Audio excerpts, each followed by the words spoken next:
नमस्कार दोस्तों, गुरु TV live में आपका स्वागत है। मैं ललित गुरु। सहारा रिफंड पोर्टल पर फिर से एक नई समस्या ने जन्म ले लिया है।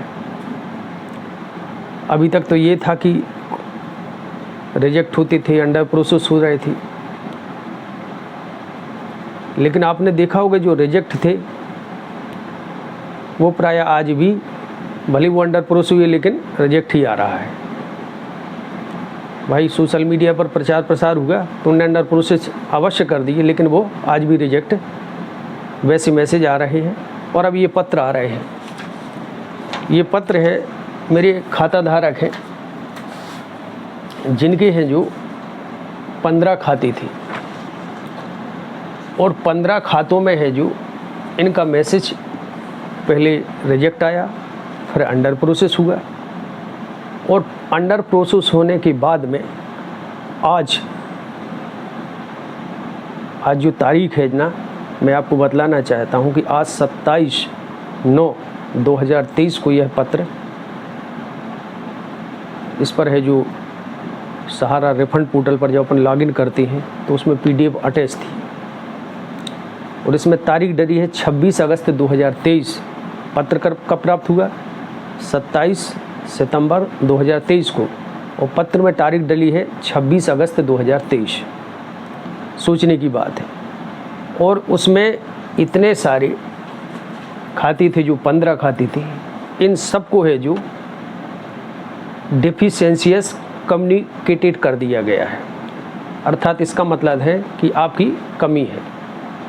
और इसमें जो जवाब जब मैंने पढ़ा तो इसमें सर्वोच्च न्यायालय का वही आदेश, वो तो हर में देते ही है कि आदेश है अपनी बाध्यता से बचने हेतु कि भाई मेरे ऊपर कोई उंगली ना उठाए, इसलिए उन्होंने माननीय न्यायाधीश का सहारा पहले ही ले लिया है कि सुप्रीम कोर्ट के न्यायाधीश महोदय साथ में हैं। खैर वो अब उस विषय पर बोलूँगा तो ये उल्लंघन होगा, लेकिन इसमें जो बताया है कि जमाकर्ता द्वारा प्रस्तुत दावे की विभिन्न स्तरों पर जाँच की गई और उसमें निम्नलिखित कमियां पाई गई। दावेदार जमाकर्ता का विवरण सहारा सोसाइटी डेटाबेस में नहीं है या सोसाइटी का सदस्य नहीं है। आप बताओ, आधार कार्ड का पूरा नाम सोसाइटी द्वारा उपलब्ध कराए गए डेटाबेस रिकॉर्ड से मेल नहीं खाता। ये 2 कमियां इन्होंने बताई हैं और इन्होंने सलाह भी दी है कि जमाकर्ता को सलाह दी जाती है कि वह अपना दावा प्रपत्र में पाई गई उपरोक्त कमियों को सुधारें और ऊपर उल्लिखित कमियों को सुधारने के बाद आवश्यक दस्तावेज के साथ पोर्टल के माध्यम से फिर से आवेदन करें। यदि जरूरी हो तो ऊपर उल्लिखित कमियों को सुधार के लिए सहारा समूह की सहकारी समितियों से संपर्क कर सकती है। ये पत्र दिया है। ऑफिस बंद है, अब कहाँ संपर्क करना है? जहाँ इनकी सहारा समूह की सहकारी समिति कहाँ? लखनऊ। भाई कोऑपरेटिव सोसाइटी वहीं है, स्टार मल्टीपर कोऑपरेटिव सोसाइटी का कार्यालय सैफाबाद हैदराबाद है ना। अब ये प्रश्न चिन्ह खड़ा करता है न्यायालय की पारदर्शिता। जो माननीय सुभाष रेड्डी जी बैठे हैं उनको सोचना चाहिए कि आप माननीय सर्वोच्च न्यायालय के न्यायाधीश रहे हैं और आप स्वयं ही सोचें आपने कितने निर्णय दिए होंगे। गरीब जनता अपने पैसा पाने हेतु तरस रही है। हमारे क्षेत्र में लगभग 100 से ज़्यादा व्यक्ति तो मृत हो चुके हैं। कोई बीमारी के कारण दवाई नहीं करा पाया, सहारा में पैसा निवेश कराया था, आयुष्मान कार्ड वगैरह ये भी लगाए, लेकिन उनको उस समय बेनिफिट उसका नहीं मिला और नागपुर आदि में वह ट्रीटमेंट कराते रहे और ज़्यादा ट्रीटमेंट उनको चाहिए था, पैसा नहीं था, सहारा ने दिया नहीं। आवेदन भी लिख के दिए लेकिन नहीं दिया और अंततः वो लोग ख़त्म हो गए। हम लोगों ने जो हाई कोर्ट में रिट दायर की थी उसमें से एक चौबे जी थे, वो भी टेंशन तनाव में ही ख़त्म हो गए। एक कार्यकर्ता थे, उन्होंने भी इसी प्रकार का गलत कदम उठाने का प्रयास किया लेकिन उनको बचा लिया गया। तो क्या अब इसका एक ही रास्ता बनता है कि एजेंट क्या करे, जमाकर्ता क्या करे? आज स्थिति यह बन गई है कि कोई साला सुनने ही वाला नहीं है। गलती आपकी है, हमारी है कि हम लोग जात समाज पर अपनी वोट देते हैं। अब उन्हीं प्रतिनिधियों से पूछो, क्योंकि जो सेंट्रल रजिस्ट्रार का लाइसेंस है इसमें सांसद महोदय बहुत कुछ कर सकते हैं, तो उनसे पूछो कि भाई हमारा पैसा दिलाने हेतु आपने क्या किया। लेकिन ये कोई पूछेगा नहीं।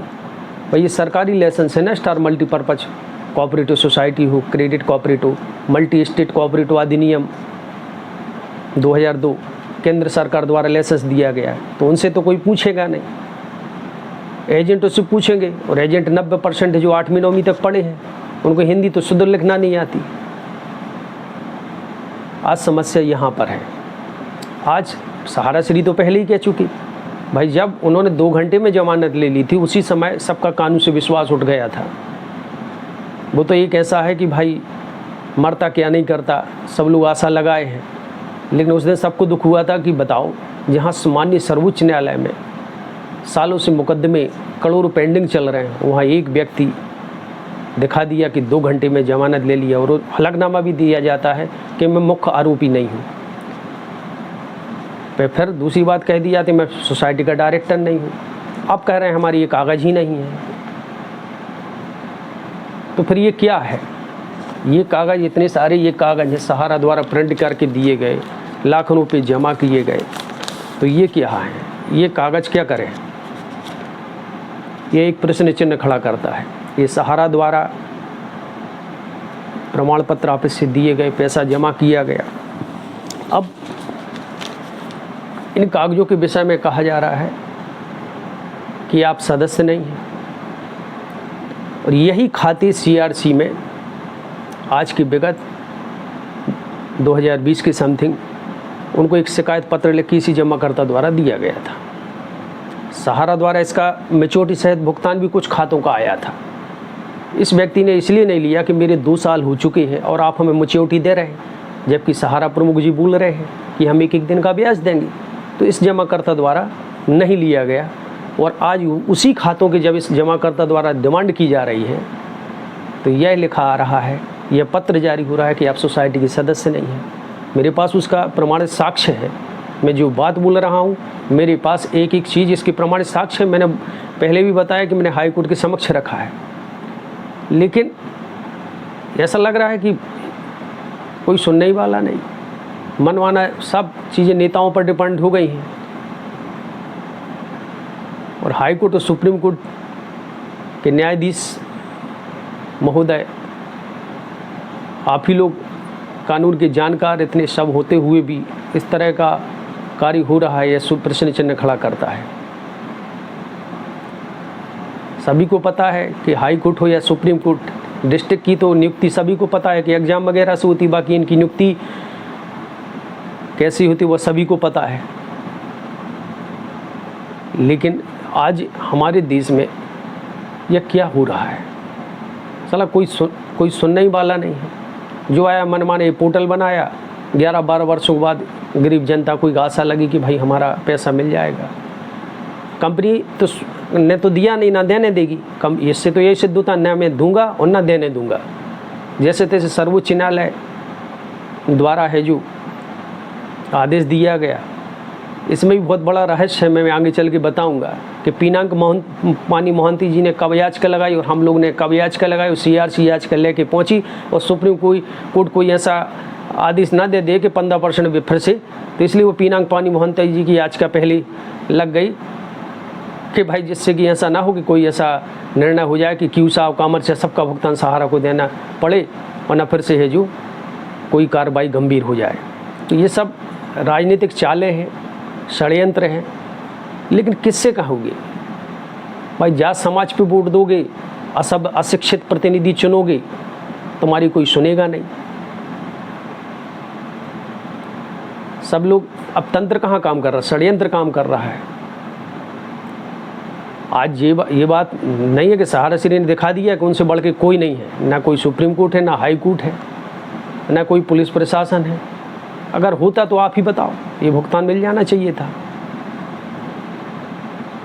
लेकिन हम लोग क्या कहें, किससे अपेक्षा रखें? सभी लोगों को अभी चुनाव आएगा, अपने जात समाज पर वोट दे देंगे। राजनीतिक प्रतिनिधि एक बार आपके लिए आएंगे, वो 5 वर्ष तक आपको उनके पास जाना है। समाज जात पर राजनीति, कुछ लोग तो समाज जात पर ही जीतते हैं, तो हम लोग किससे अपेक्षा रखें?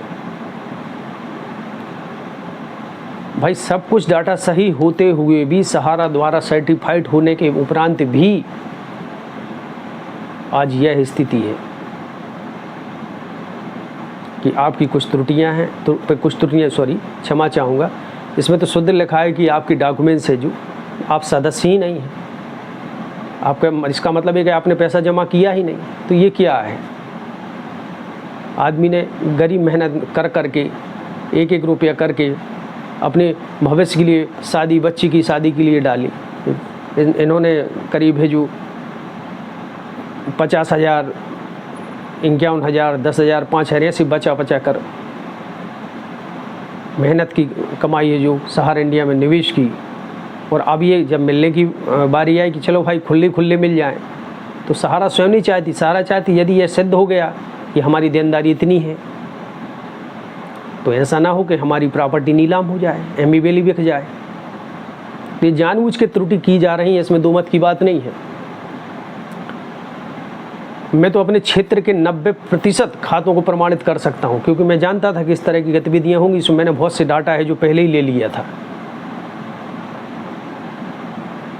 मैनेजमेंट सहारा का है जो नहीं चाहता कि आपका भुगतान हो जाए, ये फॉर्मेलिटी करता है, ना हम देंगे और ना देने देंगे। क्योंकि यदि ये कह देंगे कि भाई हाँ अभी पता चल जाएगा कि इनके 13 करोड़ डिपोजिटर थे, तो अभी सुप्रीम कोर्ट भी पहुंचेगी कि भाई इनका पैसा गया कहाँ। भाई ये सब एक है जो एक चाल है, और इसमें एजेंट की कोई गलती नहीं है। इसमें गलती है तो यह हमारे देश की जो वैधानिक संस्थाएं हैं जो अपनी बाध्यता से वस्ती आ रही हैं, उनकी गलती है। यदि उन्होंने जवाबदारी पूर्वक काम करें तो अभी तक कब का भुगतान मिल गया होता। इसी CRCS ने लाखों रुपए के भुगतान दिलाए हैं। मैं आपको प्रमाण सहित बता सकता हूं। अगले वीडियो में मैं आपको इसके प्रमाणित साक्ष्य सहित बताऊंगा। अब इसमें जो लिखा है मैं उसकी पूर्ति करूंगा, ऐसा नहीं मैं रुकूंगा नहीं, इसकी पूर्ति करूंगा, आगे बढ़ता रहूंगा। और मैं सर्वोच्च न्यायालय भी जाना पड़े तो वहां भी जाऊंगा, क्योंकि यह मनुष्य का जीवन लिया है तो कर्म तो करना पड़ेगा। हर आदमी आर्थिक स्थिति से परेशान है। मैं भी कोई ऐसा करोड़पति आदमी नहीं हूँ, लेकिन फिर भी जो बनेगा मैं जमा करता हूँ, कहते मैं करता आया हूँ, वो करता रहूँगा। और मेरा प्रयास रहेगा कि हमारे क्षेत्र सहित संपूर्ण भारत देश के जमा करता हूँ, क्योंकि सभी ने अपनी मेहनत की कमाई जमा की है और आदमी ने मनुष्य का तन लिया है। सब यही रह जाना है। गरीबों की आत्मा दुखा के खून पसीने की मेहनत की कमाई का पैसा है जो किस तरह दिया जा रहा है, आज उनकी बद्दुआएं लग रही हैं।